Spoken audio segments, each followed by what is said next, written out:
Kech bo'lganda yana bitta foydali video sizlarga. Nima foydali video bo'lsa qo'yayotibman sizlarga. Bitta like bosib chiqib ketinglar. Prosmotr ming milliongacha chiqib boradi prosmotr, like'lar soni, kommentariyalar yo'q. Mana bu narsa oddiy.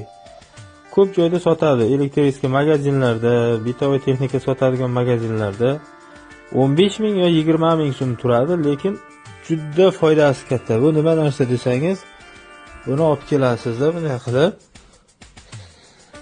Masalan, uyingizda mana shunday turgan rozetka toklarga uy sharoitida tiqasiz. Mana 213 volt tok bor ekan mana uyda.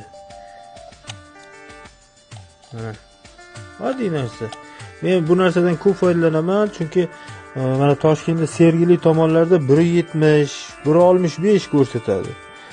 Chorsu tomonlarda ham bir ikkita uylarga borganimda juda past ko'rsatdi. 159 ko'rsatadi. Aka deydi, bitovoy texnikalarimiz qiynalib ishlayapti.